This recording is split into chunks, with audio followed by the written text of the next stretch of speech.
SMA type 1 అనేటువంటి అరుదైన వ్యాధితో బాధపడుతున్నటువంటి కర్నూలుకు చెందినటువంటి పునర్విక అనేటువంటి చిన్నారి చికిత్స విషయంలో నారా లోకేష్ గారు మంచి మనస్సును చాటుకున్నారు. పునర్విక చికిత్స విషయంలో తన బాధ్యతగా తాను 6 కోట్ల రూపాయల సహాయాన్ని అందిస్తూ నారా లోకేష్ గారు ఎక్స్ వేదికగా ఇప్పుడు ఒక ట్వీట్ చేశారు. ఆ ట్వీట్ను ఉద్దేశించి మంచు మనోజ్ కూడా స్పందించి నారా లోకేష్ గారు గొప్ప మనసును చాటుకున్నారు, నిజమైనటువంటి నాయకుడి లక్షణం ఇదే అంటూ మంచు మనోజ్ గారు చేసినటువంటి ట్వీట్ ఏదైతే ఉందో సామాజిక మాధ్యమాల్లో చక్కర్లు కొడుతూ ఉంది. కర్నూలుకు చెందినటువంటి చిన్నారి పునర్విక ఎస్ఎంఏ టైప్ 1 అనేటువంటి అరుదైనటువంటి వ్యాధితో బాధపడుతూ ఉంది. ఆ చిన్నారి తల్లిదండ్రులు మా పాప పరిస్థితి ఇది అంటూ సామాజిక మాధ్యమాల్లో ఒక వీడియోని విడుదల చేసిన తర్వాత నిజంగా 2 తెలుగు రాష్ట్రాల్లో ఉన్నటువంటి చాలామంది ప్రజలు మానవత్వాన్ని చాటుకున్నారు. ఆ చిన్నారిని కాపాడుకునేందుకు, ఆ చిన్నారి ప్రాణాన్ని నిలబెట్టేందుకు ఎంతోమంది తమ వంతు సహాయంగా ఆ తల్లిదండ్రుల అకౌంట్లో డబ్బులు జమ చేసేలాగా, లేదంటే ఆ చిన్నారి ప్రాణాన్ని నిలబెట్టడం కోసం ఫండ్ రైజ్ చేసేలాగా చాలా కార్యక్రమాలు అయితే చేశారు. ఆ ఫండ్ రైజింగ్ కార్యక్రమం ద్వారానే దాదాపు 10 కోట్ల రూపాయల మేర వసూలయ్యాయి. ఆ చిన్నారి ఇంజెక్షన్ కాస్ట్ అక్షరాల 16 కోట్లకు పైన ఖర్చు అవుతుంది.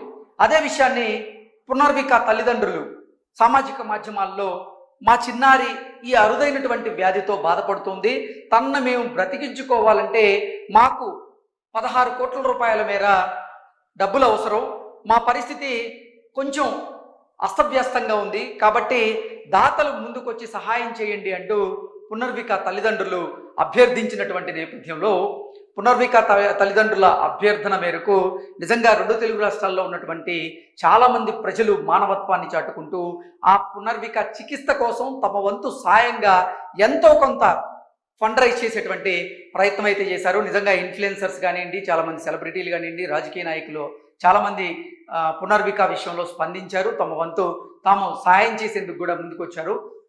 ఆంధ్రప్రదేశ్ మంత్రివర్యులైనటువంటి నారా లోకేష్ గారు ఆయన కూడా ఎన్నో సందర్భాల్లో గొప్ప మనసును చాటుకుంటూ ఉన్నారు.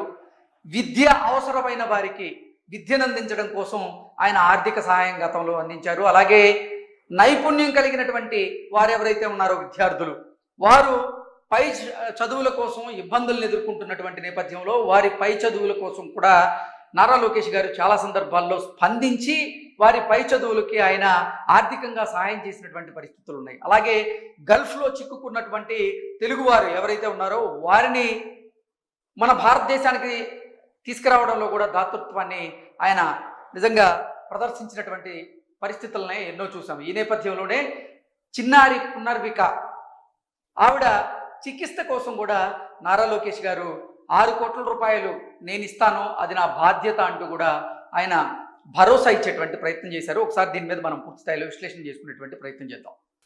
ఎస్ఎంఏ టైప్ 1తో బాధపడుతున్నటువంటి కర్నూలుకు చెందినటువంటి పునర్విక అనేటువంటి బాలిక చికిత్స సహాయం చేసేందుకు మంత్రి నారా లోకేష్ గారు ముందుకొచ్చారు. సహాయం చేయాలని బాలిక తల్లిదండ్రులు ఎక్స్ వేదికగా అభ్యర్థించడంతో మంత్రి స్పందించారు. ఈ అరుదైన వ్యాధితో కండరాలు క్రమంగా బలహీనపడతాయంటూ ఎక్స్ వేదికగా నారా లోకేష్ గారు ట్వీట్లో ఆయన కమెంట్ చేయడం జరిగింది. ఈ పరిస్థితుల్లోనూ ధైర్యంగా పునర్విక పోరాడుతున్న తీరును నారా లోకేష్ గారు కొనియాడారు.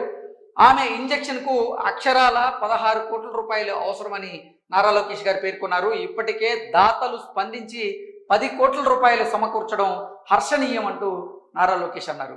మిగిలిన 6 కోట్లు సమకూర్చడం తన బాధ్యత అంటూ నారా లోకేష్ చెప్పారు. ప్రతి ఒక్కరూ సాయం అందించాలని అందరినీ కూడా లోకేష్ గారు కోరారు. ఈ అంశంపై మంత్రి నారా లోకేష్ స్పందించడం మీద సినీ నటుడైనటువంటి మంచు మనోజ్ ఆయన కృతజ్ఞతలు కూడా తెలిపారు. నిజంగా ఈ అంశం మీద నారా లోకేష్ గారు స్పందించడం, ఆ తర్వాత మంచు మనోజ్ ఆయన సామాజిక మాధ్యమాల్లో నారా లోకేష్ గారి స్పందనను ఉద్దేశించి ఆయన కూడా ఒక ట్వీట్ చేయడం, ఆ ట్వీట్ ఇప్పుడు సామాజిక మాధ్యమాల్లో చక్కర్లు కొడుతుంది. నిజమైనటువంటి నాయకుడి లక్షణం ఇదే, మీరు ఎక్కడా ఆలస్యం చేయలేదు, ఎక్కడా ఆలోచించలేదు. నిజంగా చికిత్స అవసరమైనటువంటి చిన్నారికి మీరు ఆర్థిక సాయం చేసేందుకు ముందుకొచ్చారు. అది నిజంగా చాలా గొప్ప విషయం అంటూ కూడా మంచు మనోజ్ గారు అయితే నారా లోకేష్ గారి చేసినటువంటి ఈ పనిని ఆయన కొనియాడేటువంటి ప్రయత్నం చేస్తూ ఉన్నారు. నిజంగా మొత్తంగా చూసుకున్నట్లయితే పునర్విక ఆవిడ చికిత్స కోసం అవసరమైనటువంటి 16 కోట్ల రూపాయలు ఇప్పుడు సమకూరాయి. దాతల నుంచి 10 కోట్ల రూపాయల మేర సమకూరినట్లుగా తెలుస్తోంది. ఇక మిగిలినటువంటి 6 కోట్ల రూపాయలు ఆర్థిక సహాయం చేసేందుకు నారా లోకేష్ గారు ముందుకొచ్చారు. ఆ కుటుంబానికి భరోసా ఇస్తూ 6 కోట్ల రూపాయలు సమకూర్చడం అనేది తన బాధ్యత అంటూ నారా లోకేష్ గారు అయితే ఆ కుటుంబానికి అండదండగా నిలబడి ఒక భరోసానిచ్చేటువంటి ప్రయత్నం చేశారు. Thank you so much.